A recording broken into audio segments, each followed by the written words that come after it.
Mesdames et messieurs, bonsoir. Ravi de vous retrouver pour un nouveau numéro de votre émission à contre-courant, l'émission qui pense l'actualité. Aujourd'hui, nous avons le plaisir de recevoir professeur Aboukan. Professeur Aboukan, bonsoir. Bonsoir, Ndiaye. Vous êtes professeur agrégé en sciences économiques et vous êtes vice-doyen à la faculté des sciences économiques et de gestion. Nous sommes très ravis de vous recevoir. Voilà, donc le Sénégal a survécu à l'élection présidentielle de 2024, malgré plusieurs rebondissements, il faut le dire. Et le tandem Diomaye-Ousmane Sonko a remplacé le président Macky Sall à la tête de l'État. Partant, le projet a remplacé le plan Sénégal émergent. D'abord, est-ce que vous avez en tant qu'économiste, est-ce que vous avez une lisibilité économique par rapport à ce changement? Et est-il pertinent aussi? Oui, le plan Sénégal émergent PSE, donc, était jusque-là le seul référentiel de la politique économique et sociale du pays. Mais c'était un plan qui avait un peu été personnalisé ou personnifié à la limite.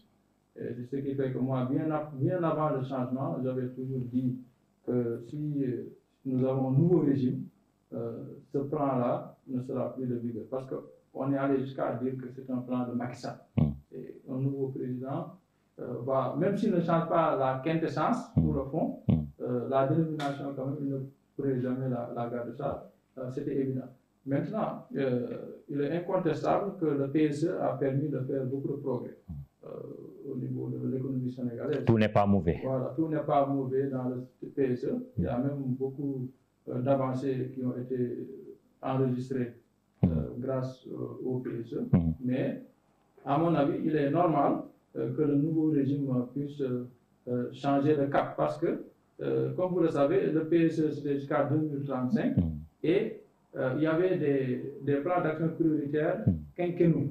Donc, comme le nom l'indique, plan d'action prioritaire. Donc, un nouveau gouvernement ou un nouveau régime va avoir d'autres priorités. Ce qui fait que donc...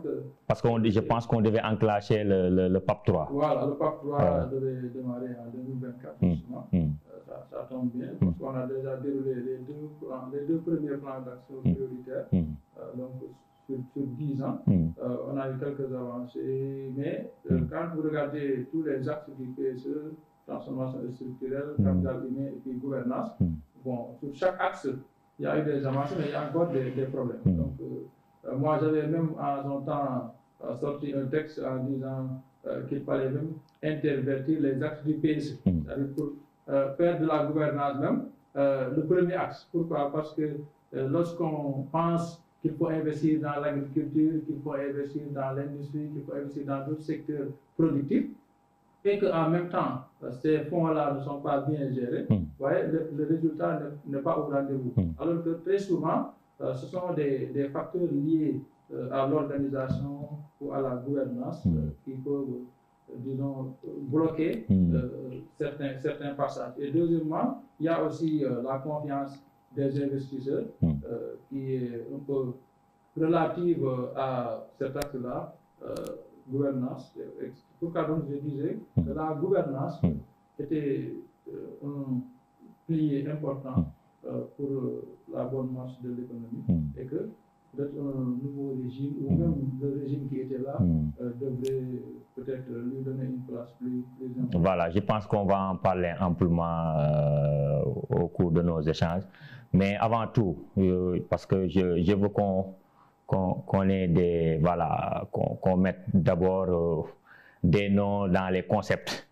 Voilà. Par rapport au projet, en tant que chercheur, est-ce que vous avez une lisibilité économique par rapport au projet? Est-ce que ça a un contenu, non, le projet? Le projet n'a pas encore un contenu clair, parce que même s'il y a des esquisses, et l'esquisse, c'est quoi? C'est ce qui est dans le programme du candidat, Diomaye Faye, Bassirou Diomaye Faye.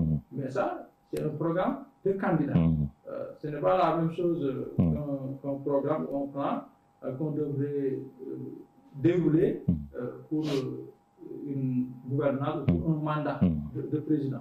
C'est ce qui fait que donc, même récemment, je pense que c'était hier au Conseil des ministres, il a même été dit que le programme préparé d'ici le mois de décembre. Allait être prêt d'ici le dernier trimestre de l'année 2024. Donc c'est pour dire que même le gouvernement est en train de peaufiner encore et d'affiner certaines choses au niveau de ce projet-là. Donc on ne pourrait pas dire que le projet c'est quelque chose de concret, mais on peut quand même avoir une idée de ce que veut faire le nouveau gouvernement. Maintenant, ce qui est constant, c'est que c'est un régime qui prône une rupture paradigmatique. Mais maintenant, à la lumière du programme proposé, vous l'avez dit tantôt, par le candidat Diomaye Faye, devenu par la force des choses le président de la République, est-ce que cela veut dire qu'est-ce que cela veut dire concrètement sur le plan économique? Une rupture paradigmatique. Bon, lorsqu'on parle de rupture sur le plan économique, c'est par rapport à tous les aspects de la vie politique. Par exemple, vous prenez le processus qui gouverne les dépenses publiques, vous voyez qu'il y a des failles dans le processus qui font qu'il y a une inefficacité de certaines dépenses. Vous vous attaquez à ces problèmes-là qui permettent d'avoir des dépenses publiques plus efficaces. Ou bien vous voyez que de toute façon, et c'est lié à ce que je vais dire, vous voyez que dans le secteur agricole, il y a des investissements qui sont faits et qui n'arrivent pas aux agriculteurs ou en tout cas aux cibles qu'on avait visées au départ. Vous essayez de voir les boulots d'étranglement, vous essayez de les régler. Dans d'autres secteurs, c'est pareil. Donc moi, j'entends la rupture comme étant un changement dans le comportement des agents économiques, à commencer par l'État, parce que l'État est un agent économique qui, de par son budget, dispose d'un instrument qu'il doit pouvoir utiliser pour atteindre ses objectifs. Donc, et c'est l'État qui donne l'impulsion aux autres acteurs économiques, que sont le secteur privé national, le secteur privé international et aussi les autres partenaires techniques et financiers. Donc, si l'État donne le signal en montrant toute sa volonté à changer les choses dans un sens qui puisse améliorer l'efficacité des dépenses publiques, bon, les autres acteurs vont pouvoir suivre et cela ne fera que améliorer un peu les performances économiques de notre pays. Parce que moi, lorsque j'entends les nouvelles autorités parler de rupture, c'est surtout par rapport à la gouvernance. Moi, c'est comme ça que je comprends cette notion. Mais maintenant, est-ce que c'est à tort ou à raison? Parce que, étant dans l'opposition, on sait que c'est des gens qui ont beaucoup parlé de la mauvaise gouvernance, de l'administration, des autorités politiques et tout. Est-ce que c'est à tort ou à raison? Est-ce que la situation est aussi catastrophique sur le plan de la bonne gouvernance, de la gouvernance du pays en quelque sorte? Moi, je pense que, bon, même si on ne doit pas utiliser le mot catastrophique, on peut quand même dire que la gouvernance est améliorée. Ça, tout le monde le sait. Parce que, ne serait-ce que les scandales qui ont été signalés par des organes de l'État, je ne parle même pas d'autres acteurs qu'on pourrait considérer comme juste des opposants, c'est des organes de l'État même. Vous voyez les rapports de l'OFNAC, vous voyez les rapports de la Cour des comptes, vous voyez les rapports de l'Inspection générale d'État. Donc tout ça sont des démembrements de l'État qui ont signalé beaucoup de manquements dans beaucoup de choses qui sont liées aux deniers publics. Ne serait-ce que cela, c'est un chantier. Donc vous pensez que l'inventaire est un préalable? Bien entendu. Si on ne fait pas l'inventaire, on ne peut pas savoir sur quelle base on part et donc comment est-ce qu'on doit mettre en œuvre notre propre projet ou notre propre programme. Donc c'est évident que les nouvelles autorités ont besoin de faire cet inventaire-là, de faire le bilan de ce qui a été fait, donc l'état des lieux, en vue de pouvoir se projeter sur l'avenir. Mais il y a réellement des choses à changer. Et puis la politisation de l'administration sénégalaise, ça c'est un problème. Tout le monde l'a constaté. Non seulement dans les nominations, on voit qu'il y a une forte dose de politique, mais même dans le fonctionnement de l'administration, tous les jours, on a constaté cette politisation-là. Donc si le nouveau gouvernement parle de rupture, de ce point de vue-là aussi, moi j'attends des actions concrètes. Maintenant, on va les juger. Mais là aussi, parmi les nominations, oui, allez-y. On va les juger en fonction de ce qu'ils vont faire concrètement. Maintenant, parmi les nominations aussi pour le nouveau régime, on sent une forte dose d'inspecteurs d'impôts et domaines. Est-ce que là aussi, c'est pas... Bon, on ne peut pas dire que c'est politique ou c'est politisé, d'autant plus que ces personnes-là ne sont même pas connues du grand public. C'est des hauts fonctionnaires. Généralement, oui. Généralement, ce ne sont pas des gens qui sont connus dans le milieu politique. Donc, il faut attendre qu'ils soient, disons, installés et les juger sur ce qu'ils vont faire. Mais on ne peut pas avoir déjà des préjugés défavorables pour dire que oui, parce que ce sont des inspecteurs des impôts comme le Premier ministre ou comme le président, donc voilà, ça va être politique. Non, moi, je ne pense pas que ce raisonnement-là soit le meilleur. Il faudrait les attendre. Parce que on aurait pu s'inquiéter si on nous a amené des gens qui n'ont aucun parcours, qui n'ont pas le profil à l'emploi. Voilà, qui n'ont aucun background. Mais quand vous dites que quelqu'un est inspecteur des impôts, on sait quel type d'études il faut faire et quel concours il faut faire pour être inspecteur des impôts. Et il faut voir aussi combien d'années ils ont fait dans le domaine. Donc tout ça, à mon avis, ça compte et ils peuvent quand même nous valoir des satisfactions. Maintenant, la compétence de l'individu est une chose, mais sa capacité de management en est une autre. Et puis, les collaborateurs qu'il va choisir aussi, c'est aussi une autre paire de manches. Donc, tous ces aspects-là peuvent contribuer à la réussite ou à l'échec de quelqu'un qui est nommé à de hautes fonctions. Et nous les attendons sur tous ces aspects-là pour voir un peu comment ils vont s'y mettre pour pouvoir atteindre les objectifs. Maintenant, professeur Aboukan, abstraction faite des dirigeants, est-ce que les conditions économiques sont assez propices pour que ce nouveau régime ait l'horizon large, ou bien que ce nouveau régime puisse faire un bond en avant économiquement? Moi, je pense que oui, parce que avant les élections, disons les 2 années qui ont précédé les élections, le Sénégal était un pays qui inquiétait un peu certains investisseurs, parce qu'on se disait qu'il y avait certaines incertitudes par rapport à l'avenir, parce qu'on a vu tout ce qui s'est passé dans le champ politique, et qui a eu beaucoup d'impact économique. Donc, si malgré tous ces soubresauts, les Sénégalais sont parvenus quand même à organiser des élections libres, transparentes et apaisées, qui ont conduit à un changement de régime sans effusion de sang, sans aucun remous, moi je pense que ça ne fait que redorer le blason du Sénégal auprès de toutes les institutions internationales et de tous les investisseurs qui pourront peut-être revenir, ou pour ceux qui étaient déjà partis ou qui étaient réticents, et qui pourront aussi investir davantage pour ceux qui étaient déjà restés malgré les difficultés. Et ça pourrait permettre aussi au nouveau régime d'avoir un partenariat qui pourrait lui permettre d'atteindre ses objectifs. À mon avis, les conditions sont réunies pour faire un bond en avant sur le plan économique. Et l'autre chose, l'autre dimension qu'il ne faut pas oublier, c'est que le régime sortant a pendant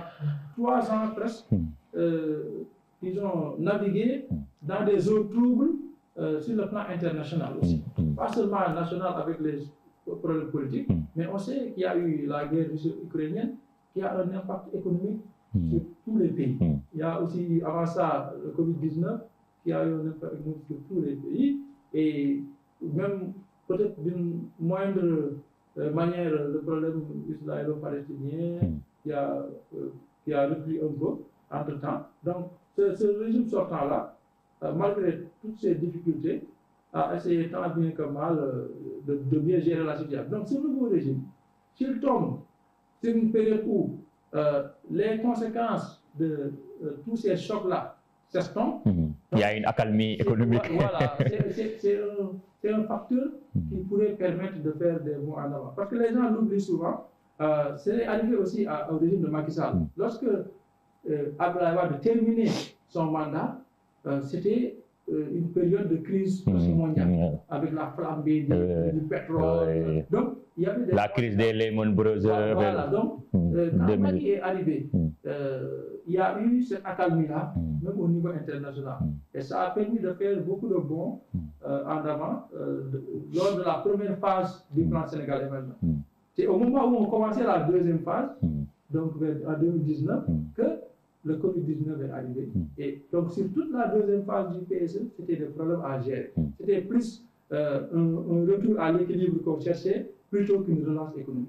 Donc, le nouveau régime peut compter sur cet environnement économique international favorable qui pourrait lui permettre aussi. Donc, vous ne faites pas partie des gens qui pensent que ce nouveau régime est tombé dans une situation, est arrivé dans une situation peu reluisante économiquement au Sénégal?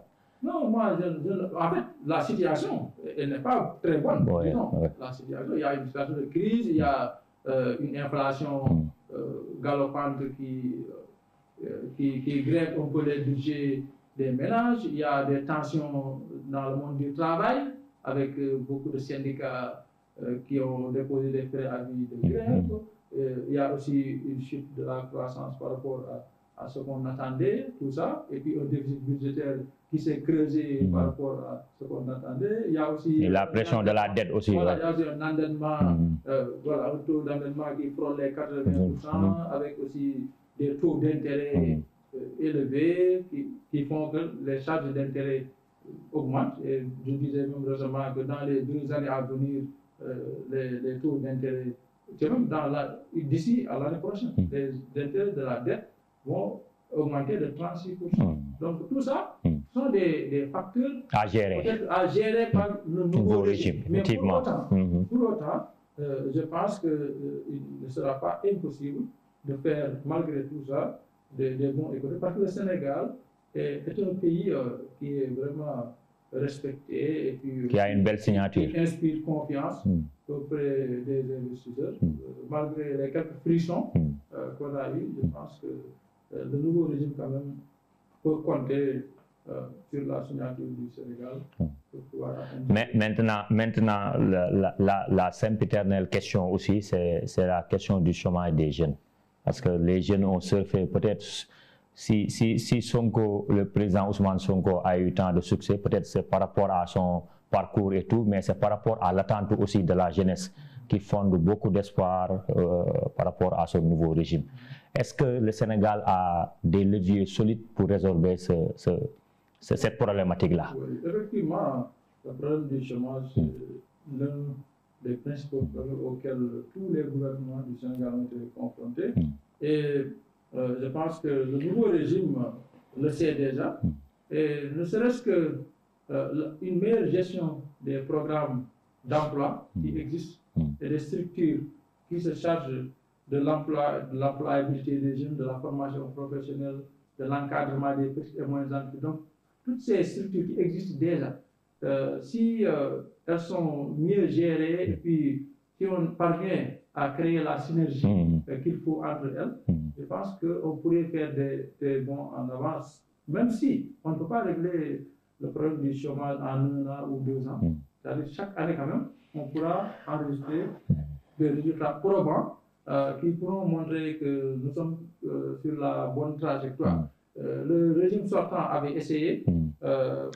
C'est ça, parce que je vois que le régime sortant, excusez-moi, a créé beaucoup de programmes par rapport à la jeunesse. Mais selon vous, qu'est-ce qui n'a pas marché? Oui, en fait, déjà le régime sortant a mieux fait que le régime qui l'a précédé en matière de politique de l'emploi. Parce que avec la création de la délégation à l'emploi, la DER, avec aussi la redynamisation du 3FPT, donc Fonds de financement de la formation professionnelle, et puis avec la contribution de l'ADPME à l'encadrement des petites et moyennes entreprises, et vers la fin, avec la création de ce pôle-là qui permettait, du pôle emploi, qui permettait d'avoir un guichet unique où les demandeurs d'emploi pourront se rendre directement pour bénéficier de certains services.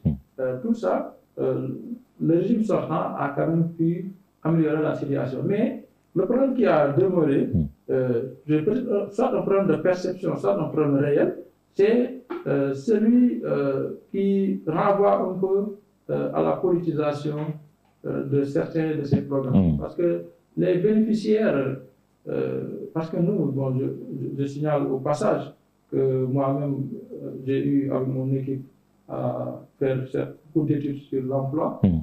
J'ai même fait une évaluation de la Convention nationale État employé.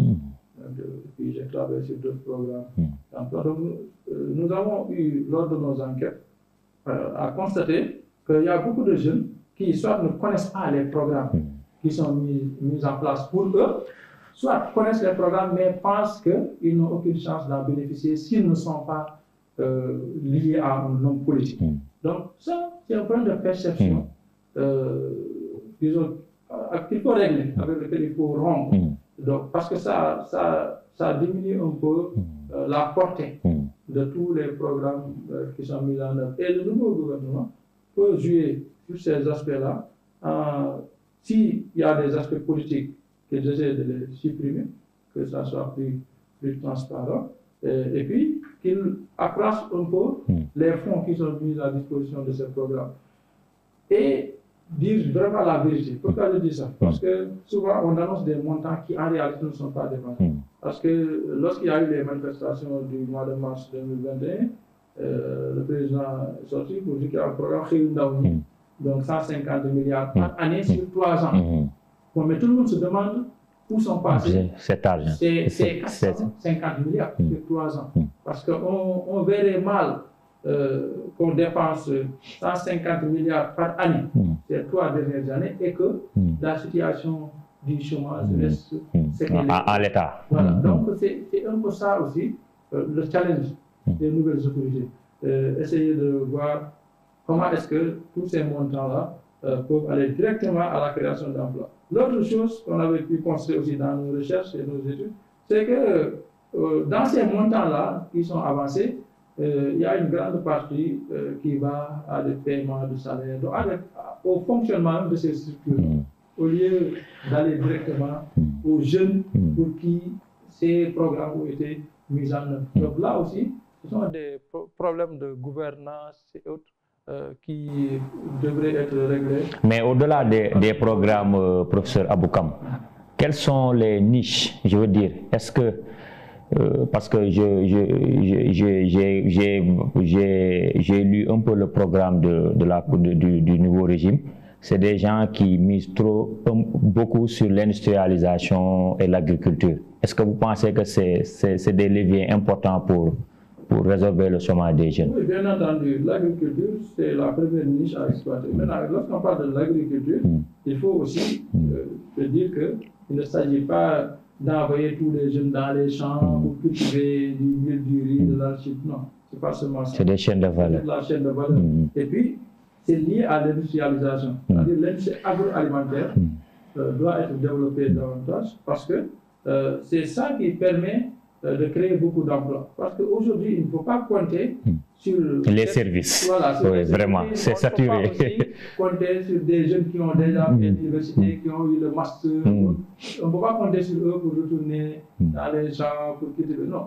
Mais si on a une industrie agroalimentaire qui est performante, ces jeunes-là pourraient travailler sur ça. Pas seulement être dans les champs, mais ils pourront travailler dans...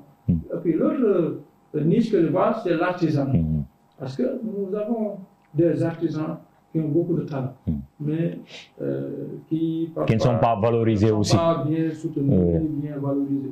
Donc, à part l'agriculture, moi je pense que la première niche à exploiter, c'est du côté de l'artisanat, et voir ce que font nos artisans pour les soutenir davantage, et pas les formaliser, mais en tout cas, essayer de les soutenir. Parce qu'on ne peut pas formaliser d'un coup des acteurs, même s'ils sont dans l'informel, mais il faut les trouver dans l'informel où ils se trouvent et essayer de les soutenir.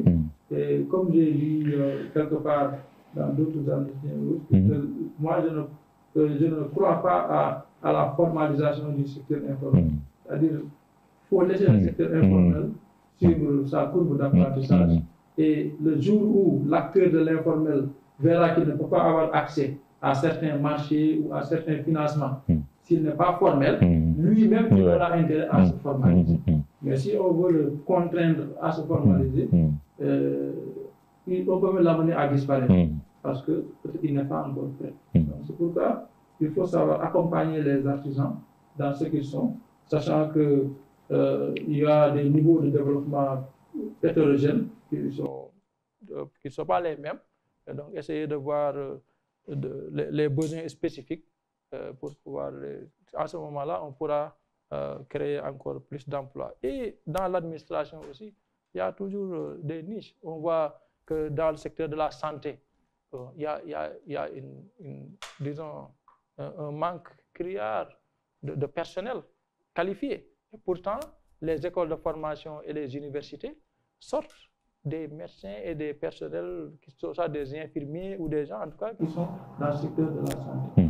Idem pour l'éducation, on nous parle de manque de professeurs de ceci ou de cela dans les lycées et collèges, alors qu'au même moment, voilà, chaque année, voilà, il y a des centaines de milliers. Franchement, c'est une incongruité, c'est une incohérence. Voilà, donc ça sont des niches à exploiter. Et comment le gouvernement peut exploiter ça? Parce que certains peuvent croire que oui, ça va être des charges salariales, etc.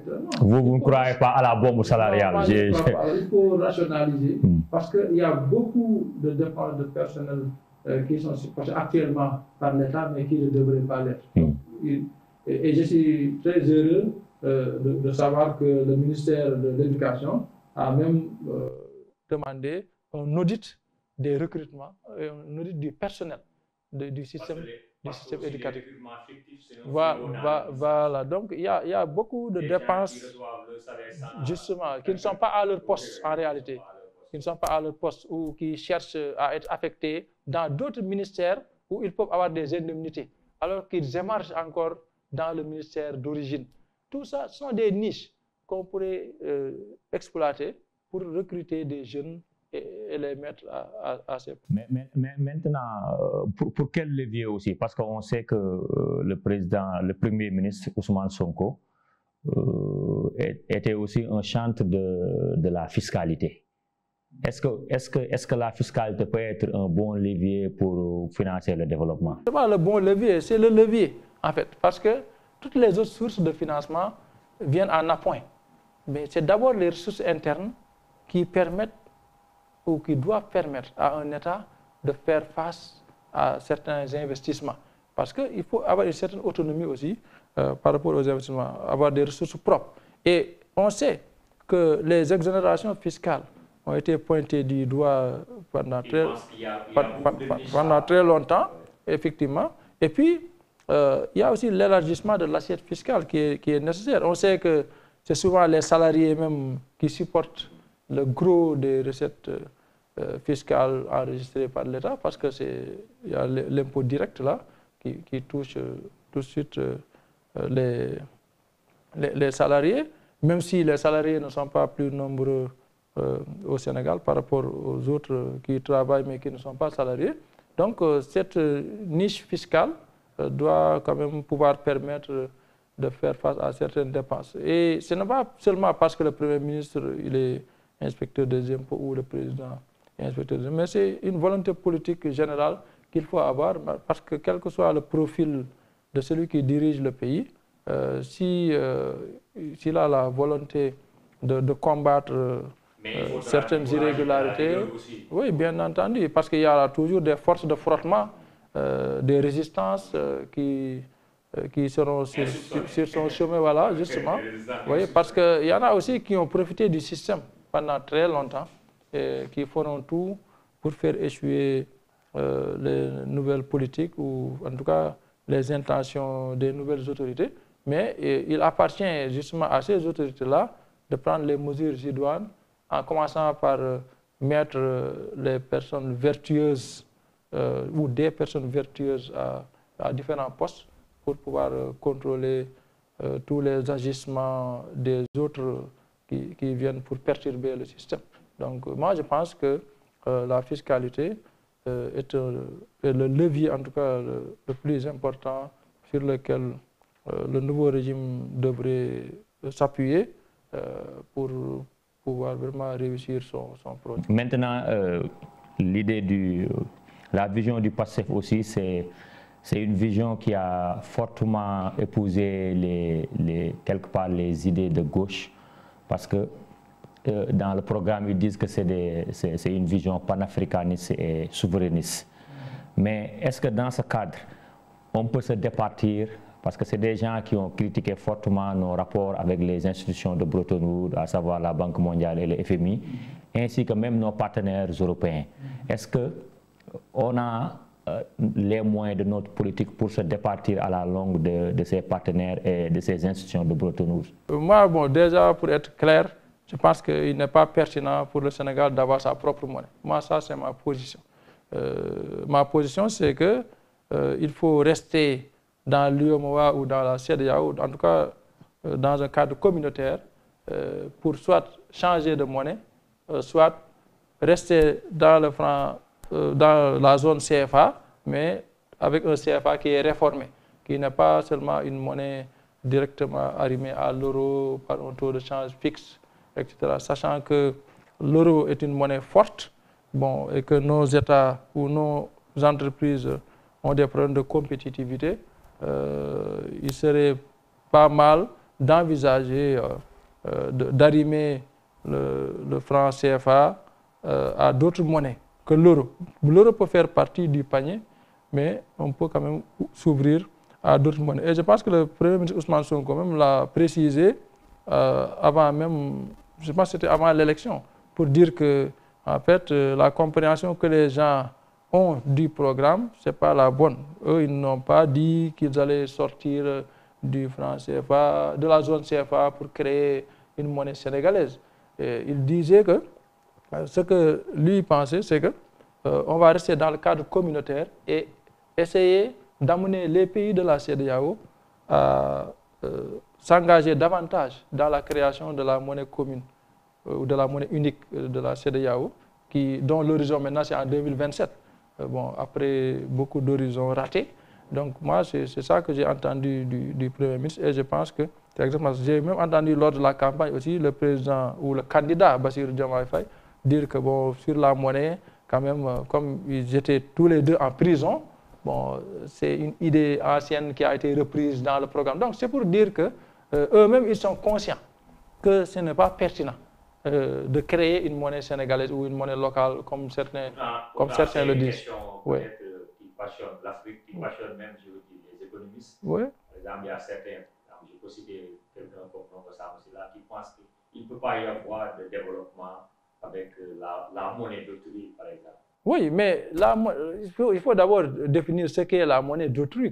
Est-ce que la monnaie d'autrui, c'est une monnaie qu'on partage avec quelqu'un d'autre ou quoi? Il y en a même qui disent qu'en fait, aucun pays africain ne doit envisager de sortir de la zone CFA, mais c'est la France qui doit sortir de la zone CFA.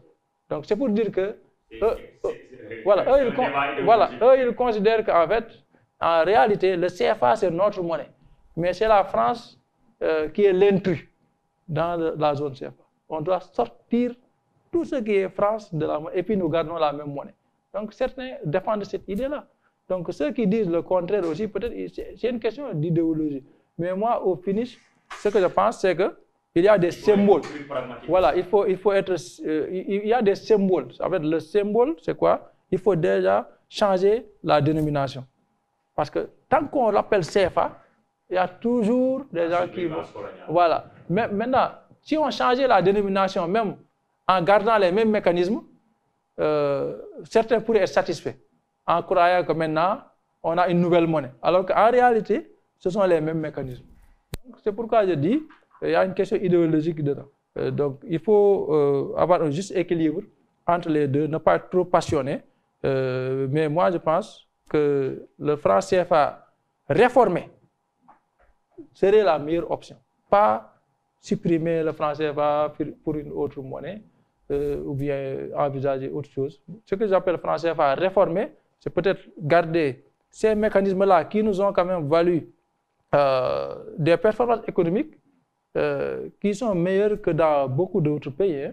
C'est vrai qu'il y a aussi d'autres pays qui ont leur propre monnaie et qui font plus de performances que les pays de la zone franc, ça c'est évident. Mais quand on fait la photographie globale de l'Afrique, la zone CFA, en tout cas surtout l'UEMOA, donc Afrique de l'Ouest, c'est une des zones les plus stables parce que on parvient à gérer des taux d'inflation qui ne font pas trop peur aux investisseurs, qui diminuent l'incertitude.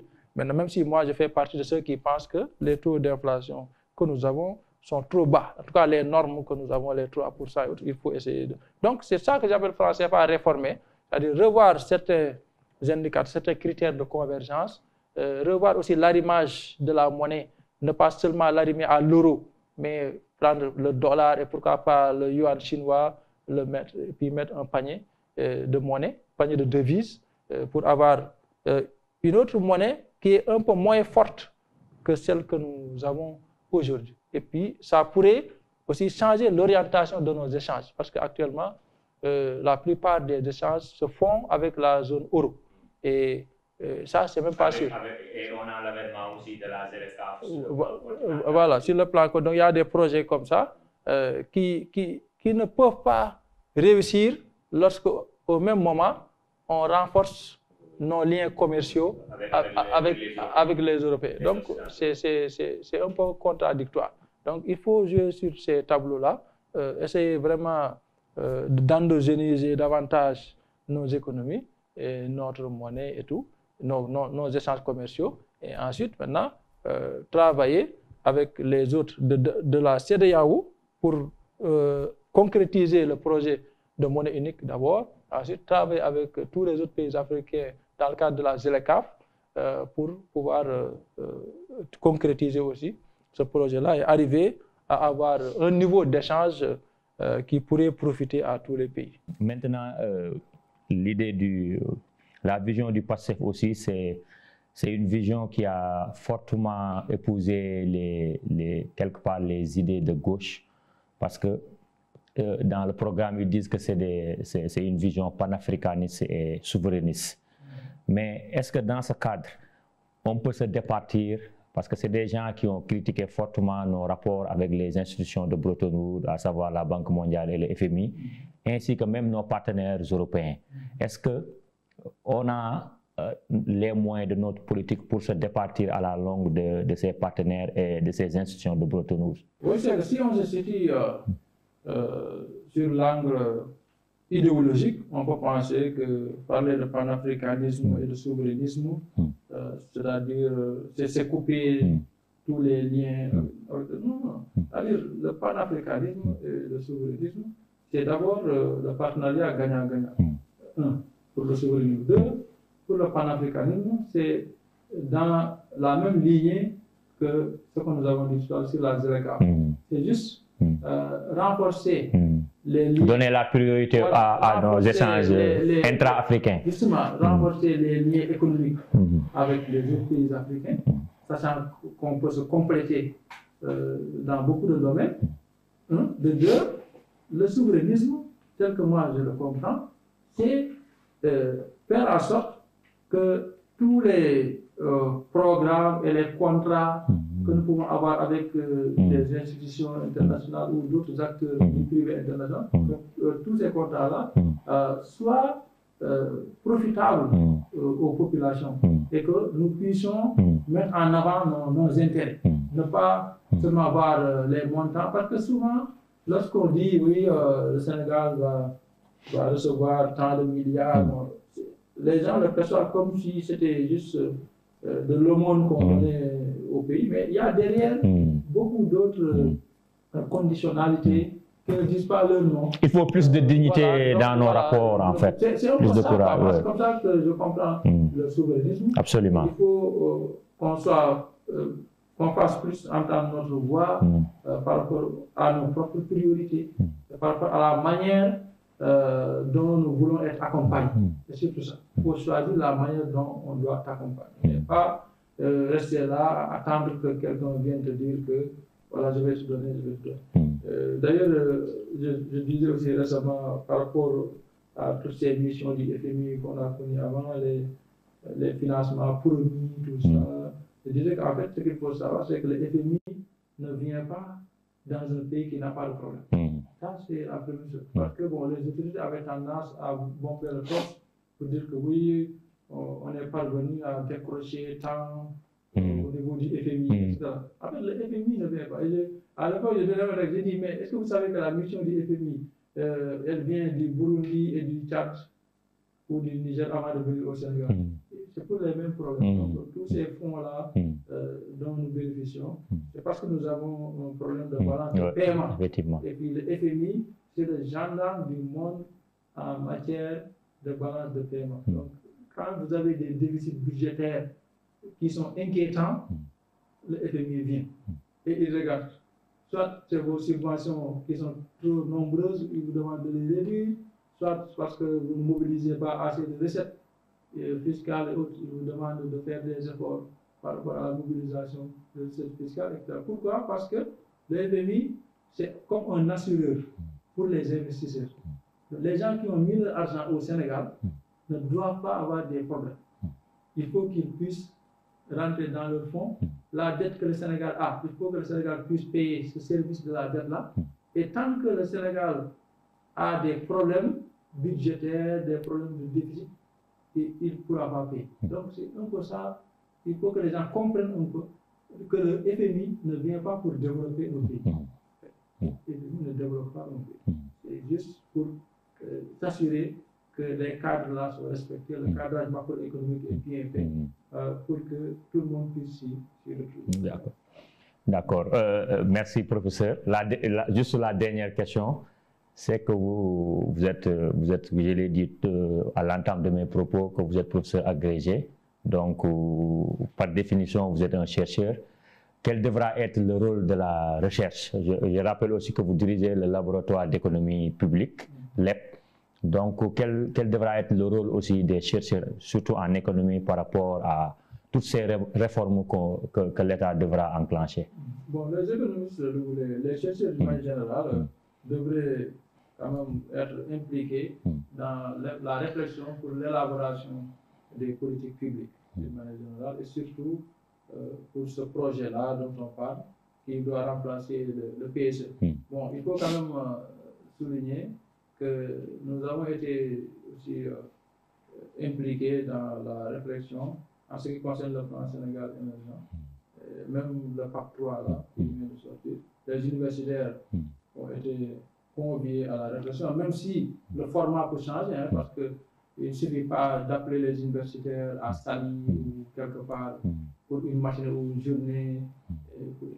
En fait, on peut prendre des idées, mais on peut quand même avoir des formats plus dynamiques qui permettent de mieux prendre en compte.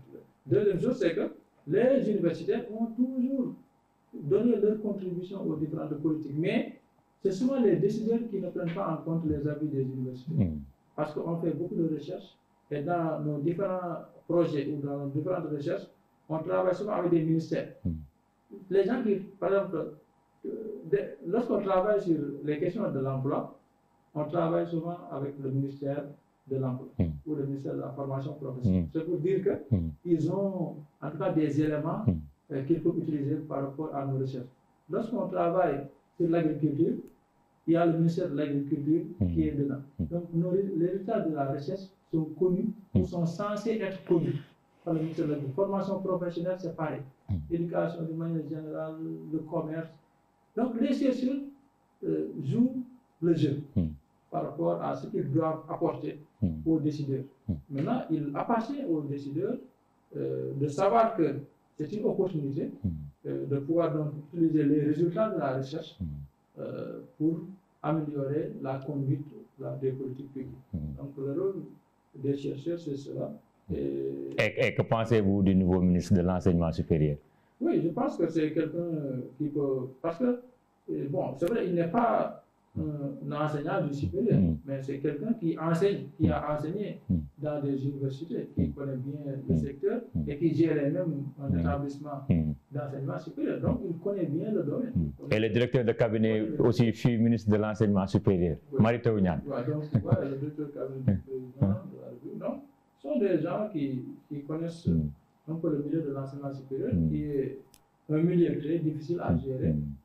Voilà, parce que nous avons un ancien recteur de l'UCAD qui disait que l'UCAD est plus difficile à gérer que même tout le pays parce que vous vous réveillez avec des milliers de personnes qui disent tous je pense. Parce que les étudiants, ils disent je pense. Les enseignants disent je pense. Les personnes administratives. Donc il n'y a que des gens qui ont fait les bancs. Alors que bon, ailleurs, vous pouvez voir des gens voilà, qui ne s'occupent pas tellement de ça, de certaines choses. Donc c'est un peu une anecdote juste pour montrer la difficulté à gérer le système d'enseignement supérieur. Et c'est aussi parfois bien de sortir. Parce que quand on est dans le secteur, on est professeur, on a été recteur ou directeur ou doyen. Bon, parfois, il y a même des failles qu'on ne voit pas. À force d'être dans le système, il y a des anormalités qui nous paraissent normales. Mais si on amène quelqu'un qui a un regard extérieur, alors lui, il faut tout de suite voir des problèmes à régler. Mais nous qui sommes dans le secteur, on peut voir certains problèmes, mais certains autres problèmes peuvent nous paraître, disons, des choses normales. Parce que, simplement, on parvient à survivre malgré ça, malgré leur existence. Parce que ça existe depuis 10 ans, ça existe depuis 5 ans. Voilà, on a survécu, donc on pense que ce n'est pas grave. Alors que c'est ça qui s'accumule et qui aggrave les problèmes. Donc c'est bien d'avoir aussi quelqu'un qui connaît le secteur, car il le faut, et lui, c'est son cas, le ministre, il connaît. Mais il n'est pas forcément un enseignant des universités publiques du Sénégal. Il peut apporter un regard extérieur qui peut profiter à tout le système. En tout cas, je vous remercie, professeur Aboukan. Je pense que pour préparer cette émission-là, j'ai eu à discuter avec beaucoup de journalistes spécialisés en économie, et je peux vous dire que vous devenez de plus en plus le chouchou des journalistes, quoi. Et puis voilà, nous vous encourageons aussi parce que vous échangez avec voilà, les journalistes en faisant des tribunes et des contributions qui sont reprises parfois dans la presse. Donc c'est tout à votre honneur. Donc nous vous remercions et nous vous encourageons. Et merci d'avoir accepté cette invitation. Merci, c'était un plaisir. Merci beaucoup. Chers amis internautes, c'était tout pour aujourd'hui. Je vous donne rendez-vous la semaine prochaine pour un nouveau numéro de votre émission à contre-courant, l'émission qui pense l'actualité. Merci.